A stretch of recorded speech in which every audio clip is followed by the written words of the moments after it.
Buenas a todos.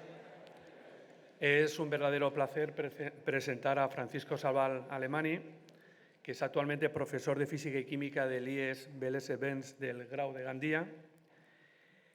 Su formación en Física la recibió en la Universidad de Valencia, donde obtuvo la licenciatura, y después de los primeros años del ejercicio como docente, se convenció de que la manera mejor de enseñar era investigar. Esto le llevó a ampliar sus estudios, obteniendo el título de doctor por la Universidad de Alicante en el programa de investigación en didáctica de las ciencias experimentales, con una tesis curiosa: la enseñanza problematizada de la física cuántica en el bachillerato como instrumento de mejora del aprendizaje, que algo nos va a contar hoy. La mayor parte de su carrera profesional ha compaginado la docencia en el instituto con actividades de investigación y divulgación de la física. Durante más de 10 años formó parte del grupo de investigación en didáctica de las ciencias experimentales de la Universidad de Alicante, trabajando como profesor asociado e impartiendo asignaturas de didáctica de las ciencias experimentales en el grado de maestro de educación primaria y en el máster de formación del profesorado de secundaria. Su principal campo de investigación es la elaboración de materiales innovadores para la enseñanza de la física. Y me gustaría destacar las secuencias didácticas sobre la estructura corpuscular de la materia, la interacción electromagnética o la física cuántica, entre otras, secuencias que ha dirigido desde infantil a primaria, secundaria o bachillerato. Y algunas han sido publicadas en revistas tanto nacionales como internacionales, como la prestigiosa Physical Review o Physical Education Research. Todo este trabajo le ha llevado a impartir diversos cursos de formación de profesorado. Ha publicado diversos artículos de divulgación y forma parte del consejo de redacción de la revista de divulgación de la ciencia Dualdeu, publicada por la Asociación Meridia Cero de la Marina en Alicante, que fue galardonada con una mención de honor en la categoría de divulgación en ciencia en acción. Participa asiduamente, algo nos va a enseñar hoy, con sus estudios en la Feria Concurso Experimenta, organizada por la Universidad de Valencia, en la que ha sido premiado en el 2020 y 2024 con 2 trabajos que uno lo tenemos aquí. Todas estas actividades le han valido el premio de la Real Sociedad Española de Física y la Fundación BBVA en la categoría de Enseñanza y Divulgación de la Ciencia en la modalidad de enseñanza media en el 2023. Y por último, me gustaría señalar que en todos los casos sus investigaciones tienen como objeto el análisis y mejora fundamentada de la enseñanza de la física en secundaria, poniendo de manifiesto la excelencia investigadora del profesor Savall, que complementa a su excelencia como docente y divulgador, un complemento muy poco frecuente en el profesorado de secundaria. Su intención hoy es presentar durante esta conferencia algunos de los trabajos más destacados que ya he mencionado y dar algunas pinceladas sobre cómo se ha implementado en el aula y los resultados conseguidos al analizar el aprendizaje de los estudiantes. Os dejo con el profesor Savall.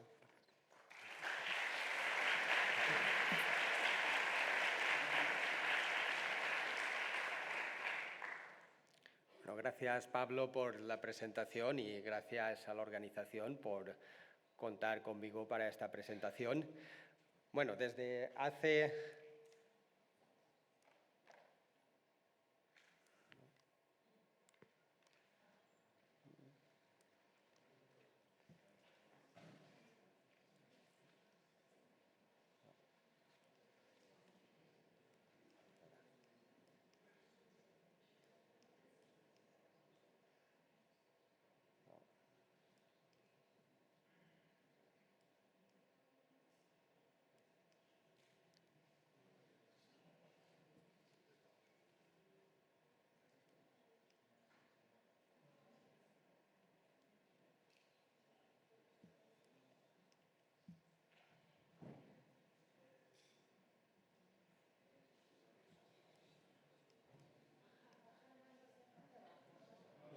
Me habían dicho que...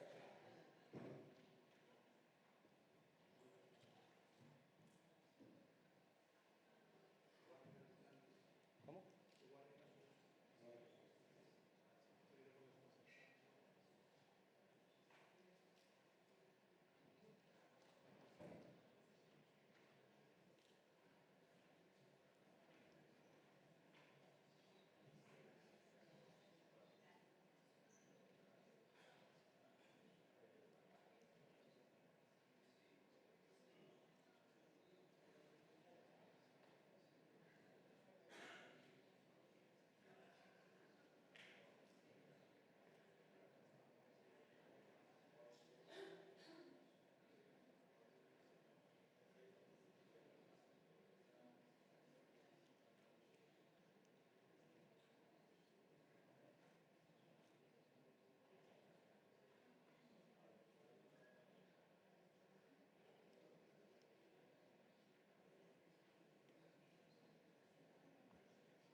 Arrancamos, ahora sí.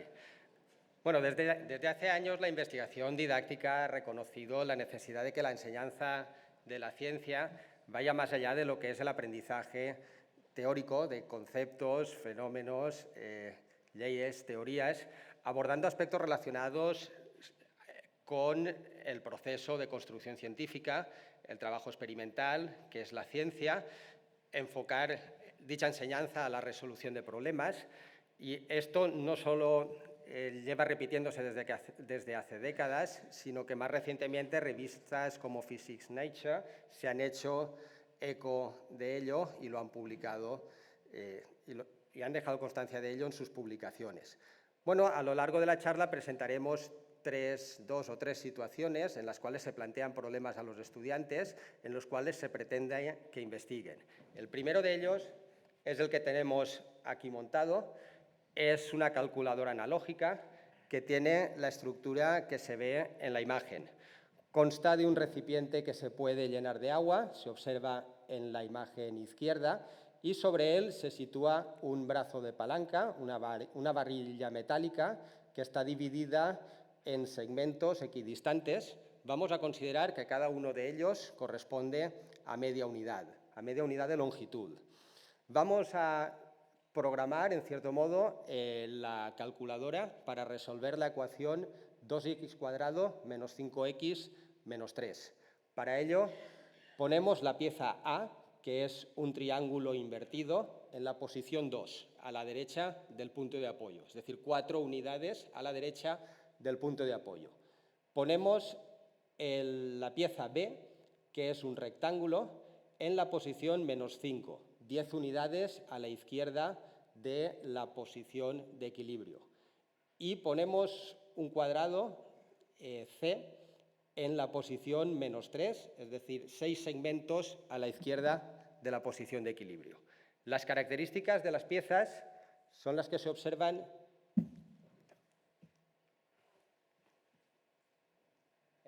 en la siguiente imagen. La pieza A, como hemos dicho, es un triángulo invertido y su principal característica es que tiene el doble de base que de altura. El rectángulo B es un rectángulo de 1 centímetro de base y una altura de 7 centímetros, y el cuadrado es un cuadrado de 1 centímetro de lado. Todas ellas están talladas en aluminio y tienen un grosor de 6 milímetros. Bueno, una vez dispuestas, es necesario que el cuadrado quede completamente por debajo de las piezas A y B y que el punto más bajo de las piezas A y B quede exactamente a la misma altura. Se utiliza un cilindro D que aparece a la izquierda para equilibrar el brazo de palanca. Una vez tenemos esa disposición y el brazo de palanca está equilibrado, podemos proceder a resolver la ecuación de segundo grado. Para ello procedemos del siguiente modo. ¿Le podemos dar al vídeo, por favor?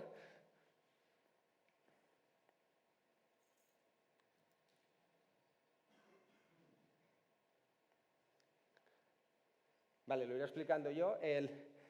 Desde otro recipiente que contiene agua se conecta una bomba de agua y poco a poco se va llenando el primer recipiente. Cuando el cuadrado quede completamente sumergido, lo primero que vamos a ver es que el lado de la palanca del que cuelga se va a elevar. Eso se debe a que al producirse el empuje del agua sobre el cuadrado, este ejerce una menor fuerza sobre el brazo de palanca. Una vez el agua toca el punto más bajo de las dos figuras, situamos una escala lateral, de modo que el cero coincida con dicha altura del agua. Y a partir de ahí seguimos llenando. Una vez la palanca se vuelva a equilibrar, la altura del agua que se muestre en la escala es la solución de la ecuación de segundo grado. Se puede ver que el agua alcanza una altura de 3 centímetros y la ecuación 2x² menos 5x menos 3, su solución es x igual a 3. Tal cual lo hemos presentado aquí, se lo presentamos a los estudiantes. Volvemos ahora a la presentación, por favor. Y bueno, el objetivo es evidente. Hay que explicar cómo funciona la calculadora, es decir, el fundamento físico de la calculadora. Para ello, ya tenemos un problema identificado y los estudiantes empiezan a tantear, empiezan a proponer posibles explicaciones, o más bien a ese problema dividirlo en problemas más sencillos. Identifican que hay dos cosas que haría falta investigar. La primera de ellas es la fuerza que el agua ejerce sobre las piezas. Es decir, el agua está llevando a cabo alguna acción sobre las piezas que permite que la palanca se equilibre. Por otro lado, la palanca está haciendo acciones y, por lo tanto, hay que investigar también cómo actúa dicha palanca, es decir, lo que conocemos como ley de la palanca. Nos proponemos investigar en un principio la fuerza que el agua ejerce sobre las piezas y ellos, los estudiantes en grupos, establecen diversas hipótesis. Una de ellas es que el empuje actúa hacia arriba o hacia abajo. En un principio no lo tienen claro y va más bien esa indecisión influenciada por el hecho de que piensan que actúa de manera diferente en función de si el objeto se hunde o flota. Establecen también como hipótesis que a más agua el empuje aumenta y argumentan que eso debe ser así porque si el empuje es la fuerza que ejerce el agua, pues a más agua debería haber más fuerza. Además, que el objeto tiene un valor constante sobre un objeto, independientemente de cuánto se sumerja, y que si el objeto es más pesado, el empuje disminuye, y en cambio, si el líquido es más denso, el empuje será mayor. No se trata de entrar en ese momento a discutir cuáles son correctas y cuáles son falsas, sino más bien en diseñar experiencias que las pongan a prueba. Básicamente, a través del diálogo, diseñamos 3 experiencias. En la primera de ellas, utilizamos diversos objetos. Son exactamente los mismos objetos que hemos usado con la calculadora al introducir su uso. Tenemos cuadrados de diferentes materiales, de 1 centímetro de lado. Con ellos, sumergiéndolos en agua, podemos medir el empuje, podemos variar la cantidad de agua y ver si realmente el empuje depende de la cantidad de agua que haya en el recipiente. De ahí llegamos a la conclusión de que el empuje no depende de la cantidad de agua. La segunda hipótesis que se investiga es qué pasa a medida que el objeto se va hundiendo. Entonces, el segundo experimento que diseñan es medir el empuje sobre un objeto extenso, sería un prisma, el rectángulo que hemos usado anteriormente, e ir viendo cómo cambia el empuje a medida que el objeto se sumerge.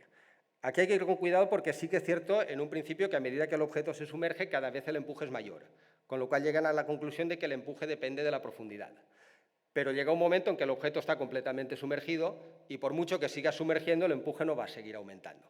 Entonces, ahí se ve que no depende de la profundidad, sino más bien de la parte del objeto que esté sumergido. Eso lo reforzamos usando el triángulo invertido y nuevamente se ve que no depende de la profundidad, no es lineal con la profundidad, sino que depende de la porción del objeto que esté sumergido. Por último, nos queda analizar el empuje en líquidos diferentes y con objetos diferentes. Los objetos que hemos usado para la construcción de la calculadora están construidos en aluminio. Tenemos otros objetos construidos en acero. Podemos repetir las experiencias y vemos que, aunque el peso de los objetos es diferente, el empuje es el mismo. Y cambiando el líquido, usando, por ejemplo, alcohol, sí se mide una disminución significativa en el empuje, lo cual se concluye que el empuje no depende del material con el que está hecho el objeto, pero sí del líquido que se considere. Entonces, como conclusión tenemos que el empuje depende de la densidad del líquido y del volumen sumergido del objeto. Sin embargo, esa dependencia lineal llevaría a un error. Empuje no puede ser densidad del líquido por volumen del objeto sumergido. El resultado de ese producto no coincide con los resultados experimentales y no solo eso, dimensionalmente no es correcto. Analizando los resultados experimentales se ven dos cosas. Ahí falta algo que tiene aproximadamente un valor 10. Y es más, ese algo que falta tiene dimensiones de aceleración. Entonces, uniendo las dos ideas, la sugerencia es que falta la gravedad. Podemos plantear la idea de que, bueno, y si no hubiese gravedad no habría empuje. Efectivamente, se puede valorar. Si hiciésemos esto en el espacio no hay arriba, no hay abajo, el objeto no se hunde, luego el objeto no puede flotar. Llegamos como conclusión, por tanto, al empuje, a la ecuación conocida como empuje de Arquímedes. Ahora hay que usarla para explicar cómo funciona la calculadora. Bueno, a través de actividades guiadas, la explicación que tenemos es la siguiente. Vamos a llamar A a la posición que ocupa el triángulo invertido respecto al punto de apoyo, B a la posición que ocupa el rectángulo, C a la posición que ocupa el cuadrado y D a la posición que ocupa el cilindro. En nuestro caso serían respectivamente 2, menos 5, menos 3, y la posición del cilindro, como veremos más adelante, no es relevante. Es la necesaria para que esté equilibrada, pero no es relevante. Bueno, si la palanca está equilibrada y considerando negativas las posiciones a la izquierda del punto de apoyo, tenemos que A por PA más B por PB más C por PC más D por PD es 0. A medida que empezamos a llenar el recipiente, lo primero que se observa es que el cuadrado C se sumerge. Actúa el empuje sobre él, ejerce menos fuerza sobre el lado izquierdo de la palanca, tal cual está representada, y por lo tanto ese brazo de palanca se eleva. Seguimos llenando y va a empezar a sumergirse el rectángulo B y el triángulo A. A medida que se vayan sumergiendo, cada uno de ellos, la fuerza que ejerce sobre la palanca va a ir disminuyendo. Con lo cual, cuando se alcance el equilibrio, la ecuación va a quedar como A por PA menos el empuje que actúa sobre la pieza A, más B por el peso de B menos el empuje que actúa sobre ella, más C por el peso de la pieza C menos el empuje que actúa sobre ella, más D por el peso del cilindro D que no se va a sumergir porque está sujeto a la barra. Si multiplicamos para quitar los paréntesis y tenemos en cuenta la primera ecuación, esta de aquí, llegamos a que nos va a quedar solo A por el empuje A más B por el empuje B más C por el empuje C es igual a 0. Seleccionando adecuadamente la forma de las piezas A, B y C, esta expresión la vamos a convertir en la ecuación de segundo grado que queremos resolver. Vamos a ver cómo lo hacemos. Sobre el cuadrado C, su volumen es 1 centímetro de lado por 1 centímetro de lado por 6 milímetros de grosor. Tenemos este volumen y su empuje, al sumergirlo en agua completamente, porque está más abajo que las otras dos piezas, toma este valor. Ahora bien, ¿qué pasa con las piezas A y B? Las piezas A y B no se sumergen completamente, solo hasta una profundidad que vamos a llamar H. A medida que la pieza B se sumerge, el volumen sumergido va a ser 1, que es la base, H, que será la altura hasta la que se sumerja, 0,6, que es el grosor, luego tendremos este volumen sumergido, que depende de la altura a la que se sumerja, y por tanto, este empuje. Y algo parecido ocurre con la pieza C. Recordemos que tiene doble base que altura. Luego su superficie es la altura por la base, 2 veces la altura, partido 2 por ser un triángulo por el grosor. El volumen sumergido, a medida que va bajando a una profundidad H, es 0,6 H cuadrado, y el empuje sobre ella toma este valor. Entonces, sustituimos los 3 empujes en la ecuación que habíamos obtenido originalmente, que se ha de satisfacer cuando la palanca está equilibrada de nuevo. Al introducirlos, observamos que los 3 coeficientes numéricos son iguales, por lo que la ecuación se convierte en esta de aquí. Es decir, cuando la palanca esté equilibrada, se va a satisfacer esta ecuación en H, donde H es la altura a la que se sumergen el triángulo y el cuadrado. Luego se alcanza el equilibrio en la barra cuando H responde a la ecuación de segundo grado. Bueno, se puede ir más allá. Podemos resolver ecuaciones de tercer grado. Eso exige buscar una figura cuya superficie sea proporcional a la altura elevado a 3. Lo hemos hecho del siguiente modo. Vamos a considerar un conjunto de rectángulos, cada uno encima del otro. El primer rectángulo le vamos a asignar una altura epsilon. Queremos que la superficie sea proporcional a la altura al cubo. Luego, su superficie debería ser epsilon cubo. Como la altura es epsilon, eso quiere decir que el grosor debería ser epsilon cuadrado. Y la abscisa, es decir, desde el centro hasta el extremo, epsilon cuadrado partido 2. Eso si la figura fuese solo un rectángulo, pero la figura ha de tener cierta altura, no solo epsilon. Entonces, pensemos en añadir un segundo rectángulo. La altura sería 2 epsilon.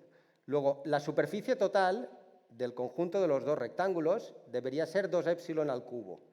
Pero como el primer rectángulo ya tiene una superficie epsilon cubo, el segundo debe tener una superficie 7 epsilon cubo. Es decir, un grosor de 7 epsilon cuadrado y, por tanto, una abscisa de 7 epsilon cuadrado partido 2.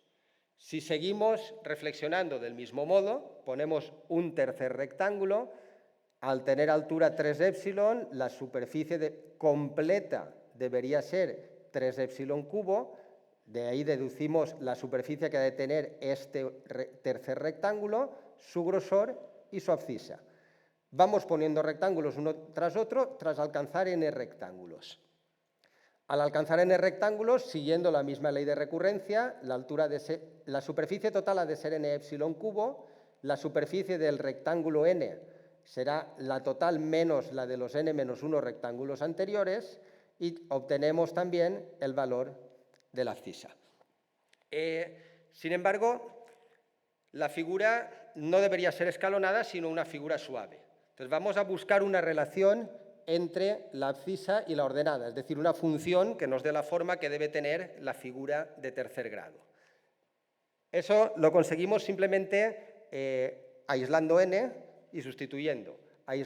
I es n epsilon, se observa aquí, I es n epsilon para la totalidad de la figura. Despejamos n, sustituimos en la expresión que habíamos obtenido para las abscisas y llegamos a esta expresión de aquí. Queremos que sea una figura suave, no escalonada, con lo cual hacemos que epsilon tienda a 0 y llegamos a esta relación y despejándola ahí obtenemos esta expresión. Al representarla obtenemos esta figura y al tallarla sobre una pieza de aluminio se obtiene esta pieza de aquí. Entonces, incorporando esta pieza al brazo de palanca, podremos resolver ecuaciones de tercer grado. Esa es la que tenemos justo aquí, y vamos a mostrar al mismo tiempo aquí y en el vídeo. Pretendemos resolver ahora la ecuación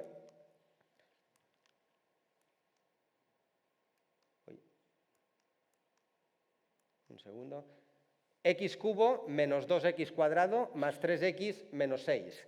Para ello lo que hemos hecho es proceder del mismo modo. Ponemos la pieza de tercer grado en la posición 1, coincidiendo con su coeficiente. La pieza de segundo grado, que es el triángulo invertido, en la posición menos 2. Es decir, 4 segmentos a la izquierda del punto de apoyo. La pieza C, es decir, el prisma, en la posición 3. Aquí la tenemos. Y el cuadrado, aquí ya está sumergido en la posición menos 6. Es decir, 6 unidades a la izquierda de la posición de equilibrio. Conectamos la bomba de agua y vamos llenando el recipiente hasta que la palanca se equilibre de nuevo. Lo podemos ver en el vídeo y al mismo tiempo lo vamos a reproducir aquí delante.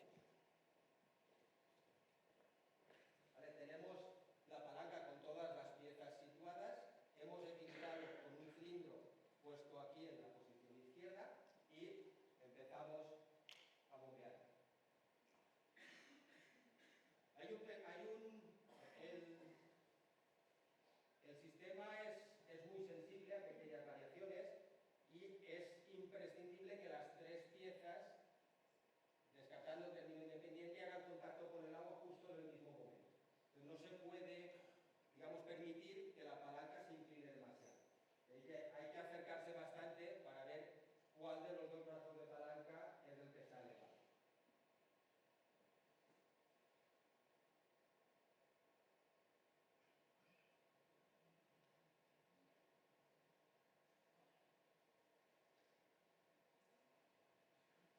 Vamos llenando cuando el cuadrado se sumerge, este lado del brazo de palanca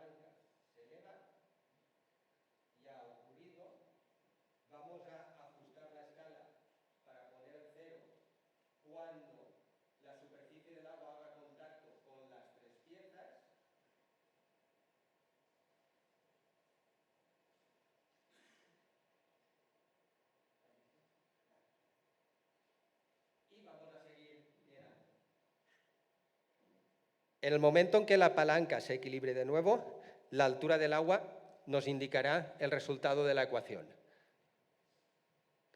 Lo mejor es mirar el lado que está más bajo y ver en qué momento empieza a elevarse. Ahora se eleva y podemos ver que la altura del agua es aproximadamente 2. Si nos fijamos, si sustituimos 2, comprobamos que es la solución a la ecuación de tercer grado. Lo podemos ver también en el vídeo. ¿Podemos pasar el vídeo de la anterior diapositiva, el vídeo 2?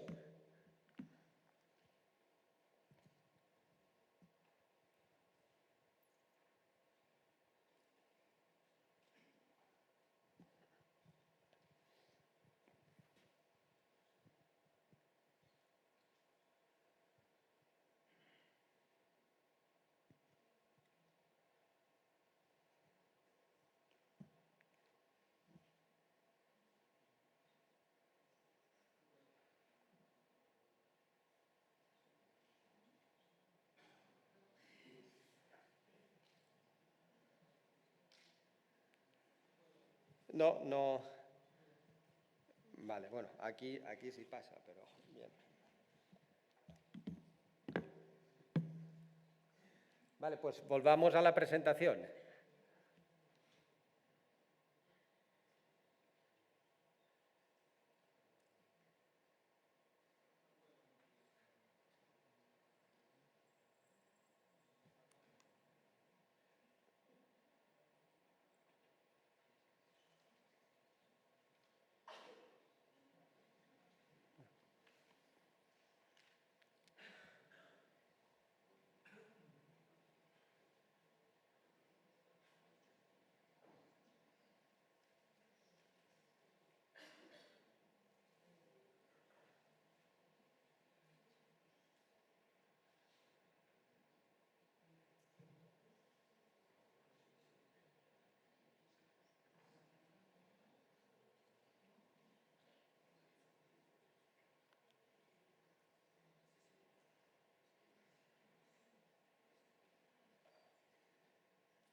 ¿Cómo?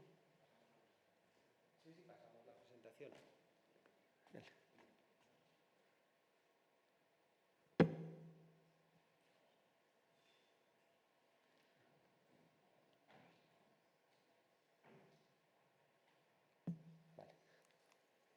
Bueno, el vídeo entero lo podéis ver en la página web de Experimenta. El trabajo fue presentado en la última edición y les valió al grupo de estudiantes que lo presentó el primer premio dentro de la categoría de demostraciones de física de ESO. Otro de los problemas que presentamos a los alumnos para desarrollar mediante investigación en el aula es el problema de cómo se emite y absorbe radiación, o sea, el problema que da origen a la física cuántica. Bueno, cuando empezamos esta investigación, se les pide a los alumnos que reflexionen sobre todas las formas que conocen de emitir luz.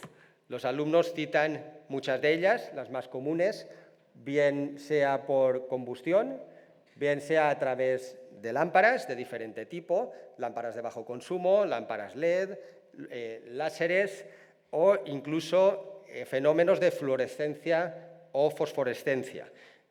Cabe destacar que la emisión de luz no solo tiene lugar de forma artificial, sino que podemos identificar otros fenómenos, en cierto modo naturales, en los cuales la emisión de luz también requeriría una explicación. Lo que tenemos ahí abajo es un recipiente en el cual se ha hecho un extracto de clorofila, básicamente cogiendo hojas de alguna planta y machacándolas en alcohol. El alcohol coge parte de la clorofila, se vuelve verde y al iluminarla con luz ultravioleta, pues toma esta coloración. O sea, no solo se vuelve rojo, sino que además se observa como que emite luz roja.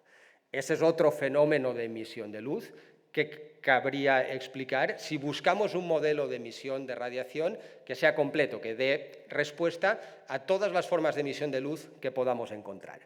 Bueno, al analizar todos esos fenómenos, pues lo primero que encontramos es que hay mucha luz ahí. Hay muchas luces con demasiadas características. Lo primero que se impone es analizar esa luz emitida por todos esos objetos.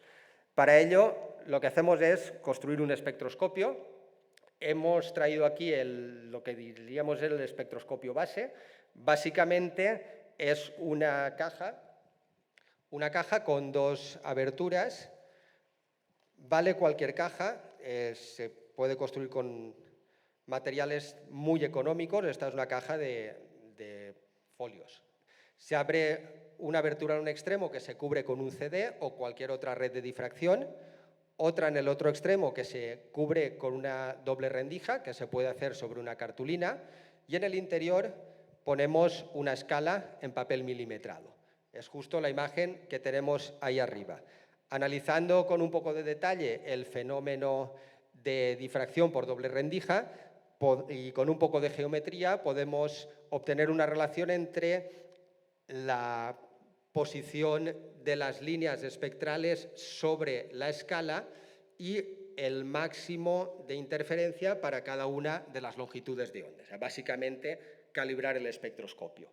Lo que tenemos en las dos imágenes de abajo son los espectros de tres láseres, un láser rojo, un láser verde y un láser azul, aproximadamente 620 nanómetros, 530 y 410 nanómetros de longitud de onda. Coincide con la longitud de onda que da el fabricante.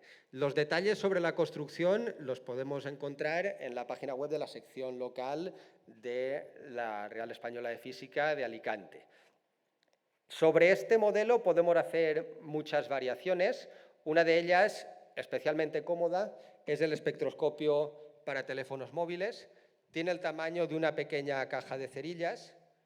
Consiste en reducir su tamaño tanto como se pueda. Está calibrado también, tiene una pequeña escala en el interior. Se puede generar una plantilla e imprimir de forma masiva, de modo que con un CD se pueden hacer pues, varias decenas de ellos. Se pega a la cámara del móvil con cinta adhesiva de doble cara y a partir de ese momento, pues simplemente conectando la cámara y apuntando a cualquier fuente de iluminación, pues podemos capturar la imagen y tener una lectura de las longitudes de onda de la luz emitida por cualquier fuente. Bueno, la finalidad no es obtener un espectroscopio, sino, como hemos dicho, explicar la emisión de radiación. Para ello, lo que hacemos es analizar con el espectroscopio las características de la luz emitida por las fuentes que hemos ido nombrando con anterioridad, y lo que vemos es que de todas las fuentes analizadas, la más sencilla es la del hidrógeno. Tiene solo 4 líneas espectrales, eso sí, de diferente intensidad. Es el primer espectro de todos, una roja, una azul, una violeta, y hay otra violeta muy tenue alrededor del valor 410 de longitud de onda. Lo que conocemos como serie de Balmer, aquellos que ya sabemos de qué va este tema, pero los alumnos en ese momento todavía no. Al hecho de que el hidrógeno tenga el espectro más sencillo, se une también el hecho de que es el átomo más sencillo, un único electrón orbitando alrededor de un protón. Luego parece la situación más fácil de abordar. Vamos a intentar explicar qué ocurre en el hidrógeno para que se emita ese espectro. Lo primero que sugieren los alumnos es aplicar lo que han aprendido sobre emisión de radiación electromagnética, de ondas electromagnéticas. Al fin y al cabo, el átomo es un sistema oscilante, por tanto, si el electrón oscila a una determinada frecuencia, debería emitir ondas electromagnéticas de dicha frecuencia. Pero claro, el hecho de que haya 4 longitudes de onda exige que en el recipiente que emite ese espectro haya átomos vibrando con 4 frecuencias diferentes. Eso empieza ya a suponer un problema. O sea, tengo átomos en las mismas condiciones y parece ser que se dividen en 4 subgrupos. Y de ellos, el que emite luz roja debe ser el más abundante, porque si no es por eso, si no es el más abundante, ¿cómo explicamos que la radiación roja captada con el espectroscopio sea la de mayor intensidad?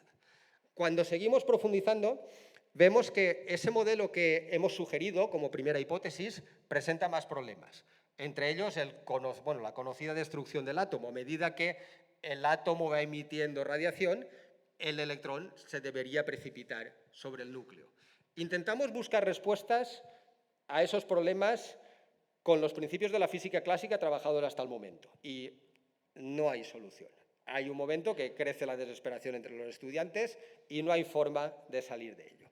Sí hacen alguna sugerencia fundamentada. Lo primero que sugieren es que si el electrón se precipita sobre el núcleo, pues bueno, es suficiente con considerar que el electrón cuando orbita el núcleo no emite radiación. Y entonces, ¿cómo explicamos la emisión?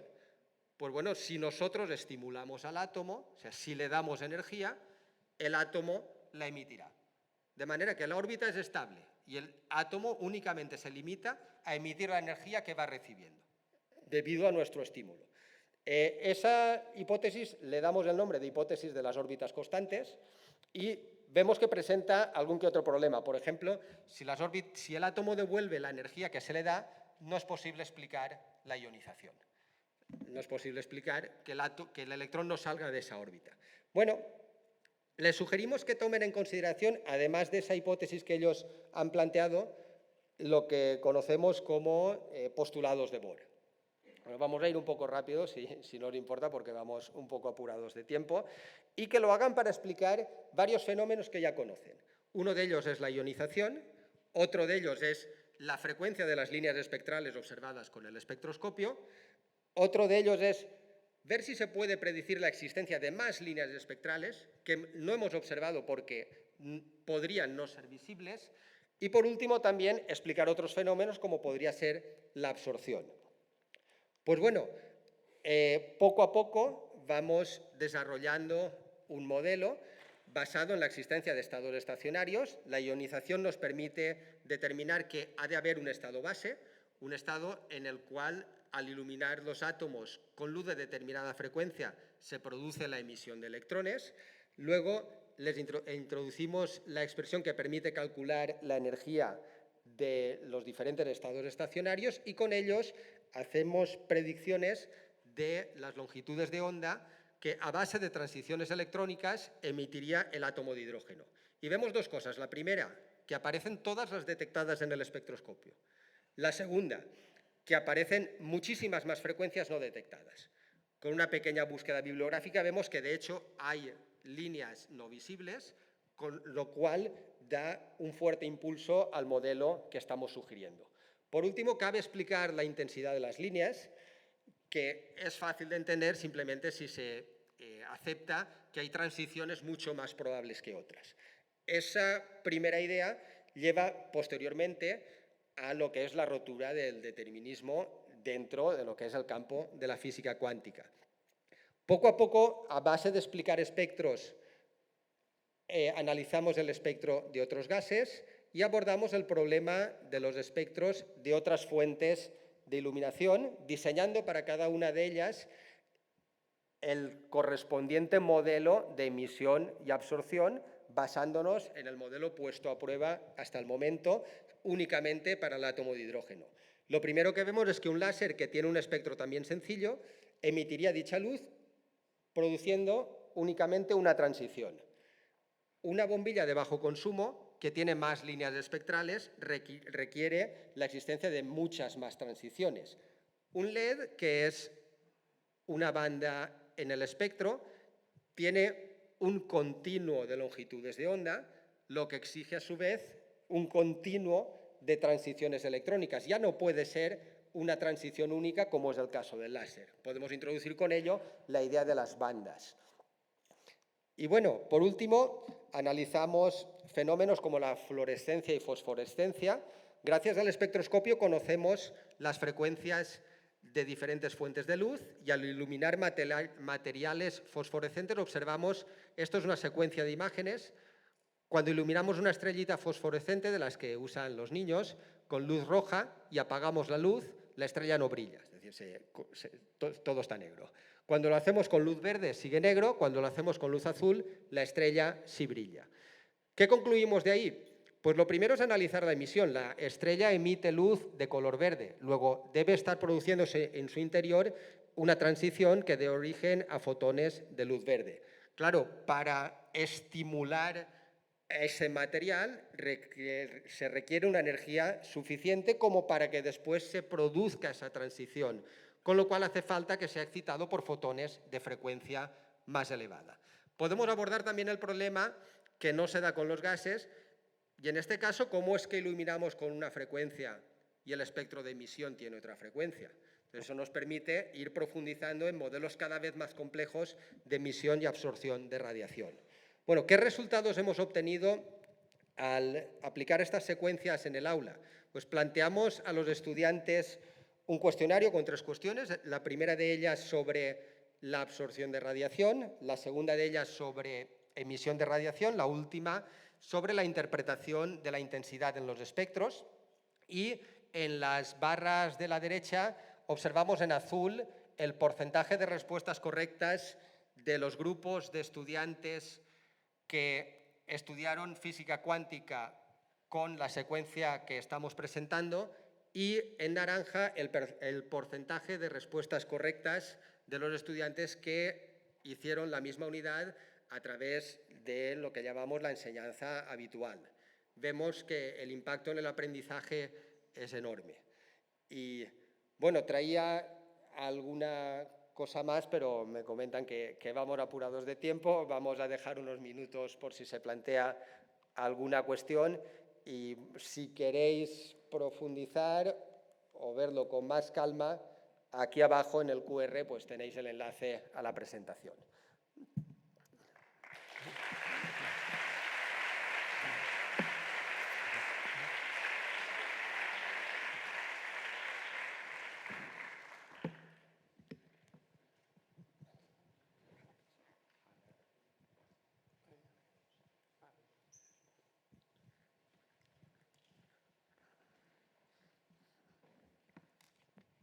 Hola, quería saber, bueno, me ha gustado mucho, a lo largo de cuánto tiempo desarrollas la actividad de la ecuación de segundo orden. ¿Cuánto tiempo dura la investigación que desarrolláis en clase? La investigación, desde que se presenta en una primera sesión la calculadora hasta que se llega a las conclusiones finales, vienen a ser unas 6 sesiones. ¿De una hora de clase? Sí, 50 minutos. sesiones ordinarias en un instituto de secundaria con estudiantes de cuarto de ESO. Hay que tener en cuenta pues, que hay que presentarla, luego hay que establecer hipótesis, todo el desarrollo.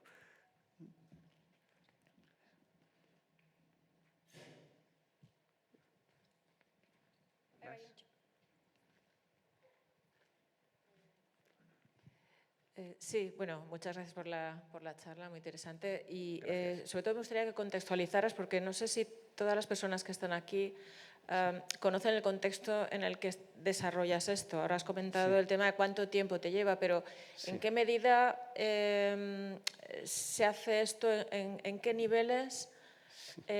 ¿Y con qué frecuencia? ¿Y en qué asignaturas? O sea, ¿se está haciendo en las asignaturas regladas? ¿Se está haciendo en asignaturas optativas? ¿En tiempo extra de los estudiantes?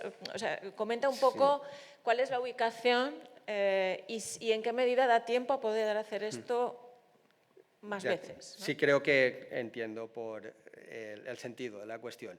A ver, se hace en las asignaturas ordinarias de física y química, no se hace en asignaturas optativas, que si las hubiese, pues también daría pie a ello, pero se hace en la asignatura ordinaria. ¿En qué curso? En el que sea, desde segundo de la ESO hasta segundo de bachillerato. Es decir, el caso de la calculadora mecánica, como el objetivo es trabajar el principio de Arquímedes y esos contenidos pertenecen a cuarto de ESO, pues se desarrolla en cuarto de ESO. El caso de la espectroscopía se desarrolla en segundo de bachillerato porque es donde están esos contenidos. Se desarrolla dentro de lo que es la unidad correspondiente. En el caso de la calculadora mecánica son 6 sesiones en las cuales se trabaja el principio de Arquímedes. O sea, hemos abandonado la idea de que cuando llegamos a la unidad de dinámica, les introducimos las leyes de Newton, les introducimos el principio de Arquímedes y como curiosidad pues vamos a hacer esta práctica y luego seguimos con lo de siempre. No, ese modelo está abandonado, es decir, introducimos las leyes de Newton a través también de problemas que llevan al establecimiento de hipótesis, puesta a prueba de dichas hipótesis, y luego se plantea el problema de qué ocurre si los objetos están sumergidos en líquidos. Entonces, la calculadora permite concretar ese problema, es decir, si se lanza ese problema así de manera abierta, bueno, ¿y qué pasa si los objetos están en líquidos? Esa falta de concreción hace pues, que los alumnos no pongan en juego ninguna idea, no hay pasos, no hay nada sobre lo que avanzar. La calculadora nos proporciona ese contexto. Entonces, la calculadora pone de manifiesto que los líquidos hacen alguna fuerza sobre los objetos que están sumergidos en ellos. Posteriormente hay que valorar cuál es esa fuerza, cómo actúa, cómo la medimos, etc. Entonces, usando dinamómetros y a través del trabajo experimental, llegamos a la conclusión del principio de Arquímedes, lo aplicamos a la calculadora y lo aplicamos a otros fenómenos de interés, no solo a la calculadora. Con lo cual, se trabaja el principio de Arquímedes dentro de este contexto. En el caso del espectroscopio, lo mismo. O sea, cuando llegamos a la unidad de física cuántica en segundo de bachillerato, hemos acabado la unidad de electromagnetismo, se ha trabajado que las ondas electromagnéticas se emiten en circuitos oscilantes, es decir, en los cuales hay corrientes oscilantes, y se nos plantea el reto de, bueno, ¿y qué pasa con la luz? Porque cuando quemamos un objeto, ahí no hay un circuito oscilante, no hay un circuito alimentado por una fuente que aporte una diferencia de potencial oscilante. Entonces, eso inicia la investigación. O sea, no es algo que se lleve a cabo después de haber introducido los principios que lo explican. Posteriormente, pues se les propone el reto de ese trabajo experimental y esas conclusiones, a todo ello, presentarlo en público, y ese es el momento en el que la Feria Experimenta ofrece un marco pues, incomparable. No sé si he respondido a la cuestión. Sí, muchas gracias. Bueno, tenemos que terminar. Darle las gracias a Paco por ver otra manera de enseñar. Gracias.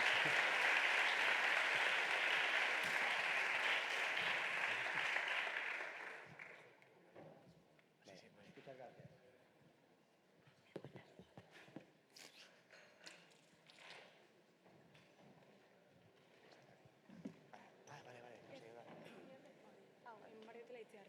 Vale, Aurea, vai.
Bueno, kaixo, zakit entzuten den, ez ez?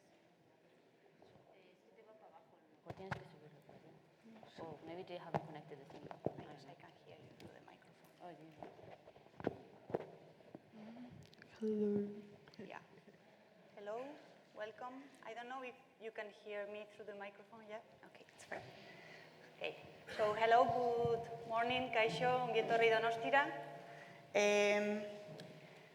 Today we will do the second dialogue of the RSEF-Physics Biennial, and this time we will focus on women's leadership in physics. So we will be talking about the causes, the consequences, and some of the improvements we should undertake altogether so that the presence of women in the scientific environment, and especially in physics, accelerates a little bit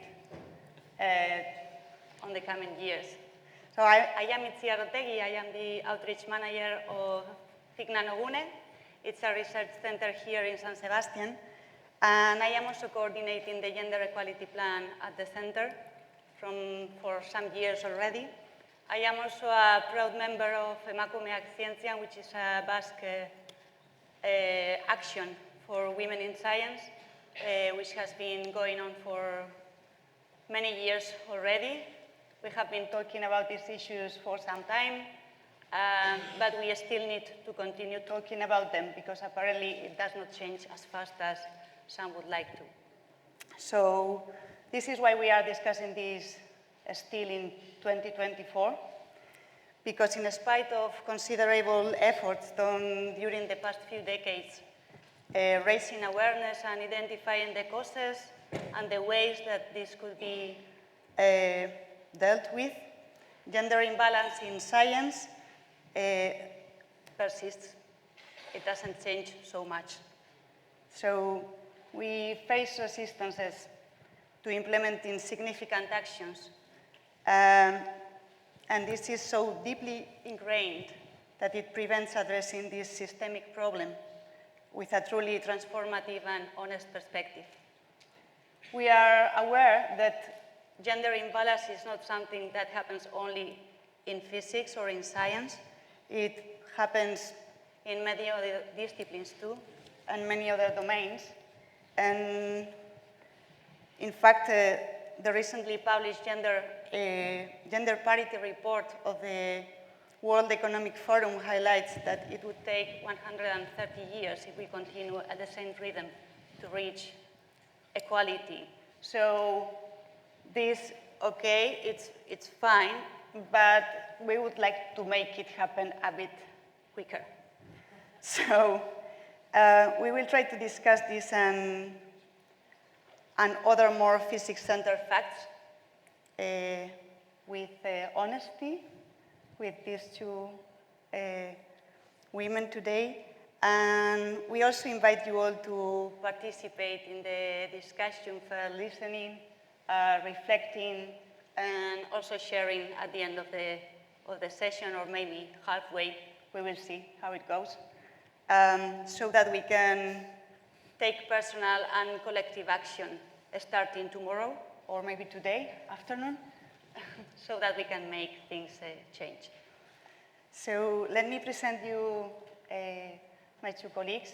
Ursula Keller, he has been talking just on one of the plenary talks this morning, and Irene Abril Cabezas, thank you very much.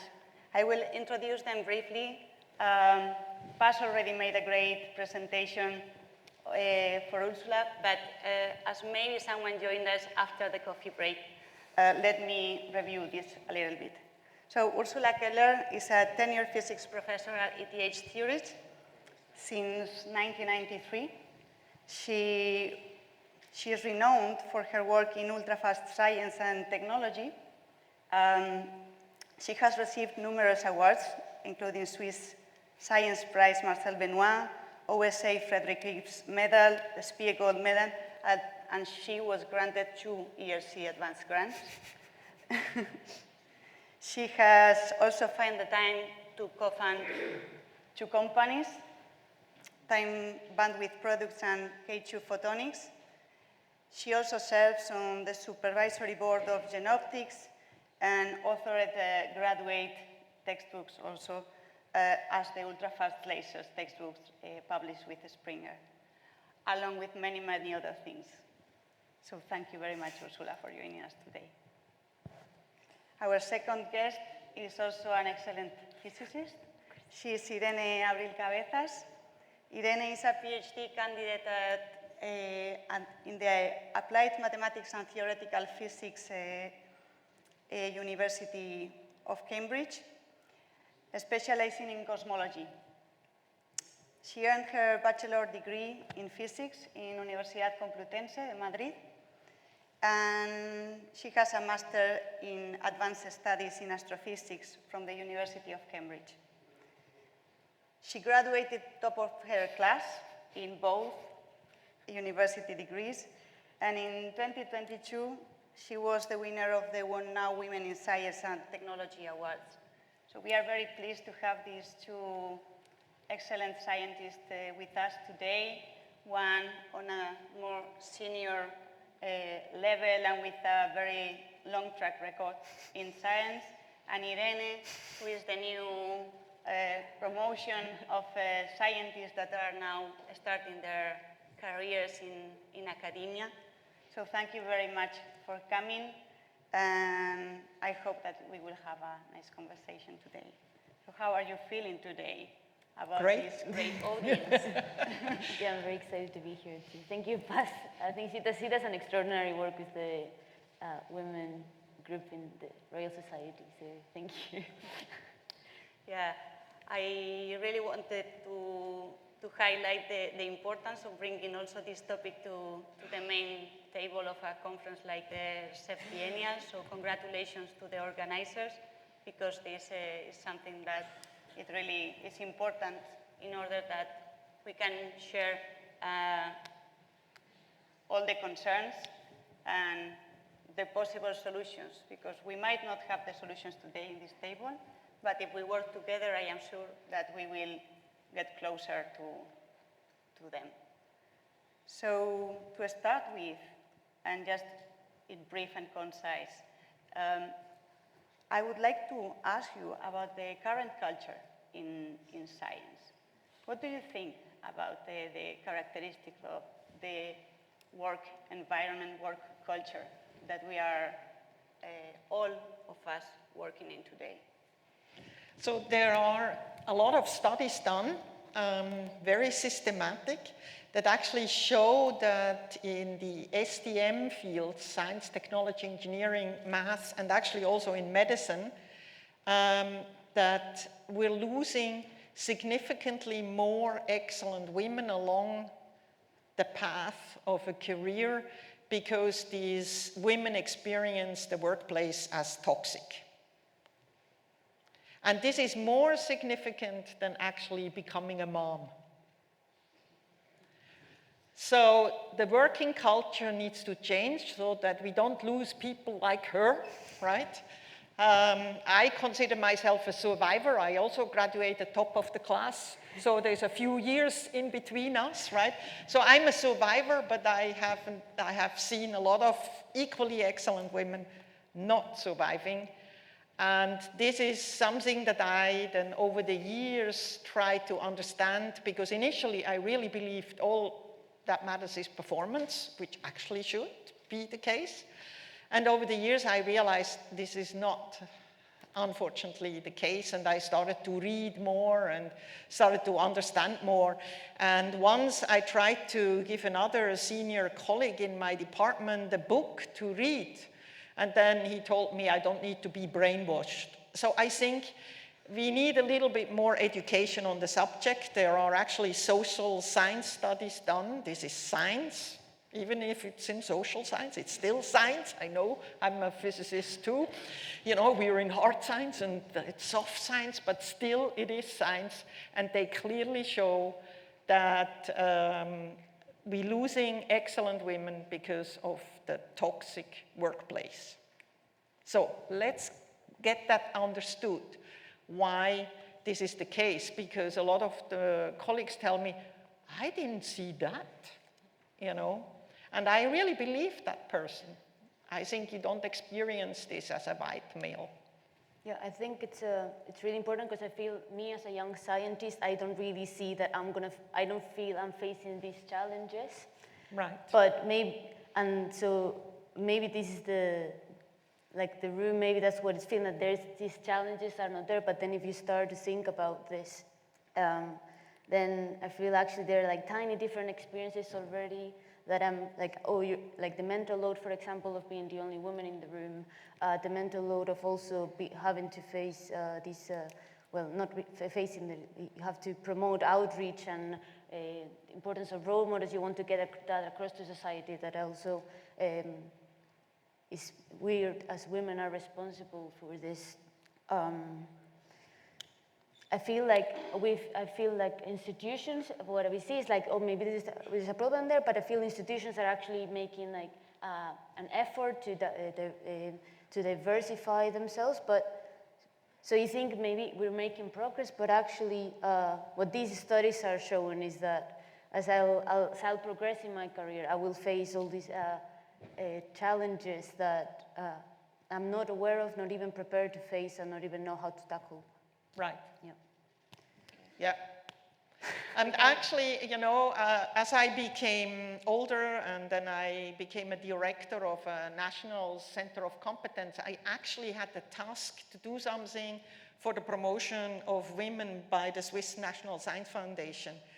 And, you know, I was only one of the few female directors, and, you know, my male colleagues, you know, did some motivation programs in kindergarten to get more women to come in. And I did it differently. I organized the women and created a women professor forum. And, you know, what I want to get across, following actually the example of MIT and Yale, where women got organized and actually then help the organizations, if they're willing to listen. So not all of them do yet, so that's why we are here. Please listen to these women, how to improve the work culture, because in principle, this doesn't cost money, and it is easily done, but you have to take us seriously. We can maybe review a little bit the numbers, because I am sure that I hope that most of you have already seen some of the graphs about the gender segregation in science and in academia. So we have this general data. This is aggregated data for different disciplines, so it's not focused on physics specifically, so it's the general numbers. It's Europe, Spain, and the Basque Country and the Basque University numbers. We can see that the trend is quite similar in all of them, and that we have loss of talent in different stages of the careers. In the general data, we don't see that in the access to university degrees, maybe there is not such a big drop for the general STEM picture, because this is not the same in physics, but it is in the general STEM picture. But then once we progress and we go up the ladder in the academic career, we see that there is a continuous drop of women, and that the segregation of the gender gap, it gets bigger.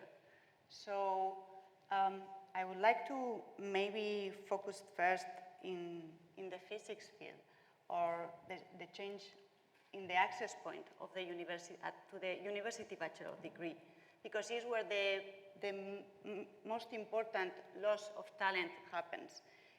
Women usually outperform in all levels of education statistics, in all disciplines, and then when we access university, in physics, for example, there is only around 25% of women's representation in the university bachelor degrees.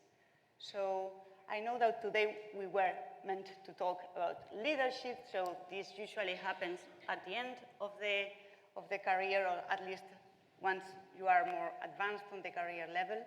But I was wondering if we could also focus a little bit on this first point where we access university, and why do you think that, of course, you are not the ones that stepped out of that choice. You were choosing physics, so maybe you can share with us what was your motivation, or maybe you have experience of people that you think that maybe didn't go for that because of different reasons. So, you want to do it first, because this is, you are right here, right? I think when you ask people why do you wanted to study physics, most of us just think that we're a very curious person. We really want to understand the world around us. We're a very curious person. But then apparently only 25% of primary school teachers, 25% have undergone this baccalaureate in science and technology.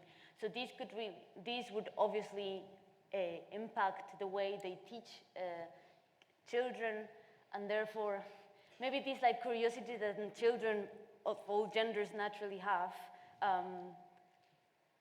is not honed from the very beginning, and then they are these cultural expectations, these old gender stereotypes that we learn, therefore impact in the end our career choices. And in particular for physics, I feel when I was in high school, the physics subject, I was the only girl doing physics at that point, and this was split physics or biology, right? So you get the women into science, but then because I feel we're mostly focused on caring for others, we do choose biology over physics. Caring about others, and of course the impact that we have on society by doing biology versus physics, right? Like, I feel physics is more, we're having fun, especially fundamental physics. Well, I guess your applications are very like tomorrow here. But I feel fundamental physics, maybe in 200 years' time, so I will help society with my research. So maybe that's not something that women in particular that it's not so easy to show. Yeah, it's not so easy to show that these will have an impact, and they're actually helping others, which is, I think, where most women care about. Yeah. I actually think also we can, I have had women telling me, you know, I was actually good in math, but then, you know, they ended up being good in everything, and then the social pressure just pushed them into going a different path, like going into law or whatever, which is a typical thing for women to do. And they actually told me later on, you know, if somebody would have just pushed me a little bit harder, a role model, a parent, a teacher, to go into the other direction, I actually would have been happier. And I really agree, because, you know, I mean, I have no regrets having gone into physics, you know, because I actually think, you know, doing science, this is the best thing you can do.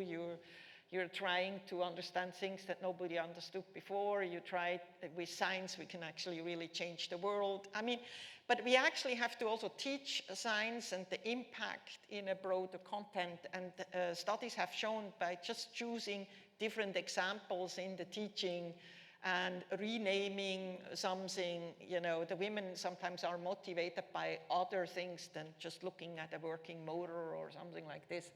So I think that can already have a huge difference. And of course, role models, right? You know, we want to see happy role models, and that the women will go into it. I've never seen a reason why women should not go into it. In my case, you know, I had made this decision 40 years ago, and it was simply because I couldn't do anything else. I was slightly dyslexic. I couldn't read. I couldn't learn things by heart. And math alone, math was for me like I just could do it. And you know, and I wanted to do more than math. And I've watched the whole moon landing, which was just amazing. You know, the physicist became a national hero. Of course, a man, but still, he was a hero.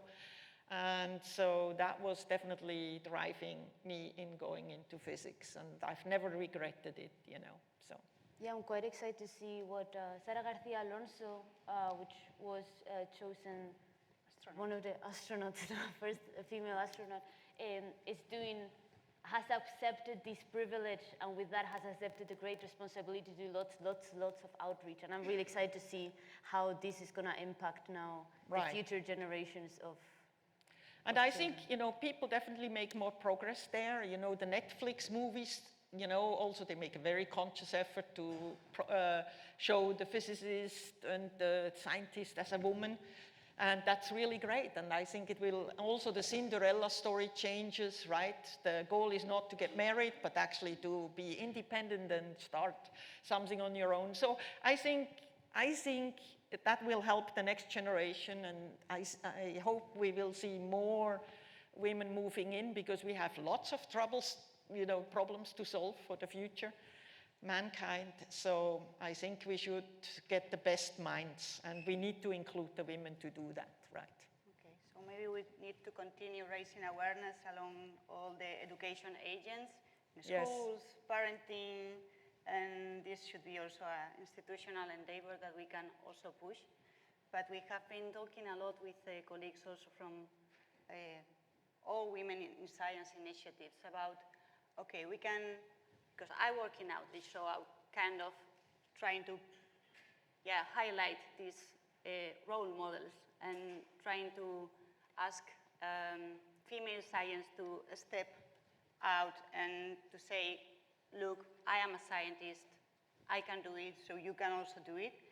But then we are also concerned about what these girls that can be convinced about taking this path will encounter when they actually reach the academic career, and they see that the culture of the scientific environment has not been shaped to answer to their particular needs, because it has been more shaped to the image of the dominant group, which until now and for some years, apparently, it's a white male dominant group.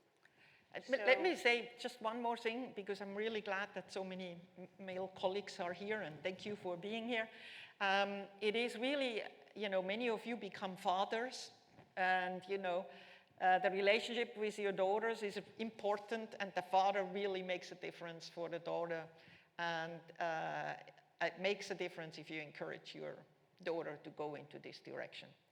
And I feel once you made the choices to study physics, then you have to progress in this career. And I feel a clear example for me, like at the institutional level, what image you give to the outside. When I went to study my master's in astrophysics at the University of Cambridge, so I chose the master in astrophysics because the description for the master's in mathematics, it was horrible. It was like, oh my goodness, are you a genius? Basically, are you a very confident genius? And then if yes, you can apply to this program. Yeah. So I was like, no, obviously not. I'm doing astrophysics. But then in the end, once you arrive to astrophysics, I was taking the same courses as they were. So it was just the wording on what image you give to the outside that attracts the pool of participants that then that get access into the program. For me, it was astrophysics, but then we're all together, maths and astrophysics, doing exactly the same courses, exactly the same exam.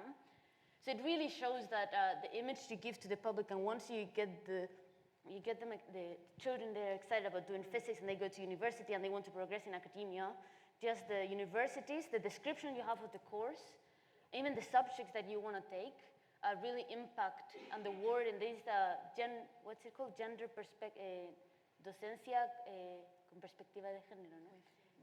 Gender perspective, yeah. Like gender perspective in how the teaching in universities, and that's really, really important. Yeah. In fact, there are these social studies, or social science research that says that from age 6, girls are not attracted by any activity that implies to be brilliant or genius. Yeah, so because that it's they male. feel that's not where I belong. And Right. this is at the age of 6, so Right. yeah. Yeah, I working mean, and Einstein- education is very important. Einstein couldn't cook. He needed to marry the person who took care of him.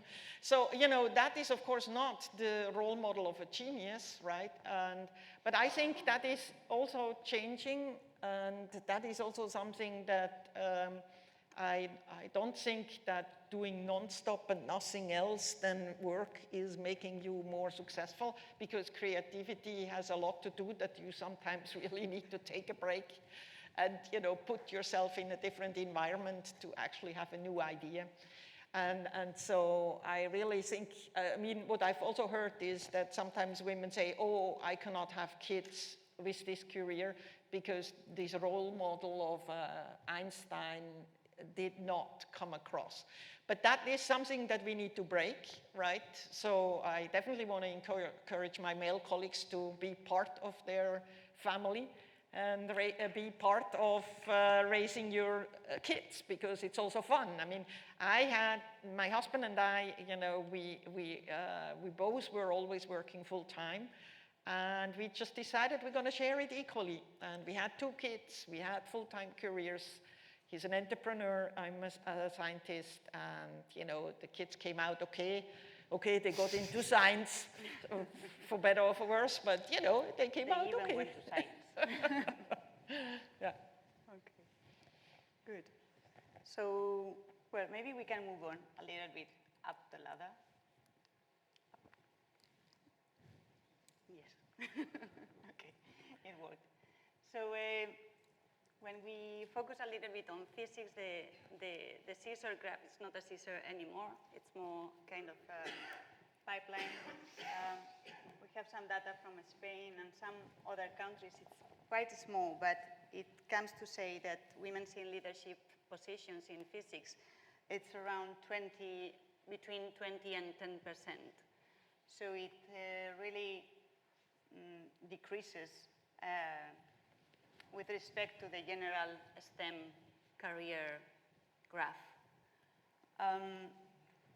We can see that there is a bit of a more equal image in the pre-doc and postdoctoral positions. There is more parity in these positions, and as Ursula was mentioning before, then the drop continues. Right. Until the end of the graphs. It seems that the causes are very multiple. We can find multiple causes along the way, and that there are also differences between the causes in early career stages and in later stages. So maybe I would ask Irene, how does she feel about this perspective? Because it feels to me that it might not be easy neither to be in a position where you are a PhD student and you see that the perspective is that you might probably be kicked off along the way. I feel, what do I feel like? I feel that I thought that the challenges that I would face as a woman were slightly the same that my male colleagues would be, in the sense that I feel now lots of us just want to be parents and also see academia, international mobility, doing postdocs everywhere, lack of access to funding. All these challenges were faced by both male and female colleagues.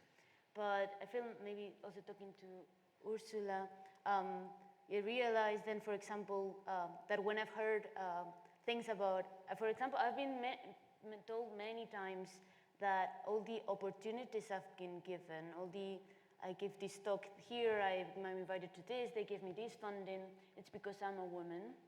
So, and then Ursula was pointing out, maybe you can say a bit more about this. Right. Yeah. It was pointing out that this is just, the back of my mind really undermining my confidence in myself. So it's not really about, it's more about the toxic environment instead of now all these challenges that I was mentioning earlier about parenting. And, yeah, I mean, that's a really important thing, because I do now this study at every summer school. I ask, because they make a selection, and then I ask the people, so how many of you women have been told that you got into this slot, into this summer school because you're a woman? by somebody. And all the hands raise. And this is something where you can start today. Never, ever, ever say this again to a woman. You know, when you win an award or something as a man, you feel like, wow, I got selected, you celebrate, I'm good, it's a confirmation you're good. And then a woman should also feel that. Look, she graduated top of the class, of course she gets this award. But still somebody will come along and will tell her she only got it because she's a woman.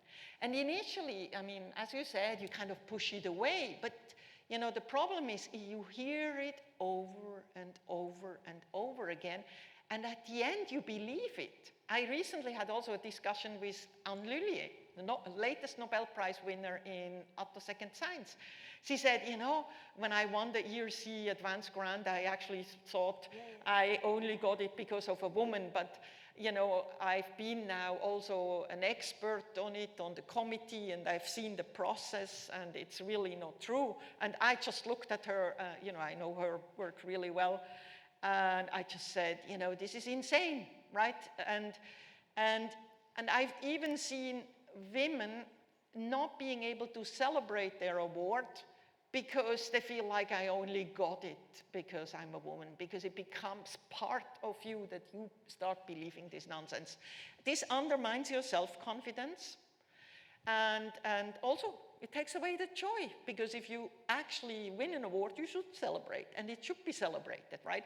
So never, never, ever, ever say that to a woman. You just say when they win an award, wow, you know, what have you done for it? And you really deserve it. It's great. Because the people who've done the job in selecting this person actually did a good job, right? So this is rule number one, to change some of this toxic environment. And do you want to touch a bit on positions that women get because they are specifically because I feel your position was filled because it was a woman to fill the position, and Lilia also had the same thing. Right. And, you met her in Lindau, and she told you that, right? Yes, I met her 2 weeks ago, and it was she really didn't know what to say about this, because on one hand she was very grateful for this position for her, because she was able, then allowed her to have a family, but at the same time she felt, I mean, I think the European law banned this position like soon after this position was open and filled by her, because it was like too discriminative. But in any case, I feel... Right. So it is really important that you realize that many of us, you know, and Lilia and I, we're similar age, you know, many of us have been the first in the physics department, which is not so easy, I can tell you. And many of us got this position only because of the political pressure that got put into the physics department to say, now you finally find some women because, you know, you can't just stay the same all the time, right? And of course, in Switzerland, this happened to me. In 1991, there was a big women's strike, woman demonstration, a national woman demonstration, and the students stood up and said, we want to see some women professors, right? And it's true. I mean, I studied at this school, and I never saw a woman professor, right?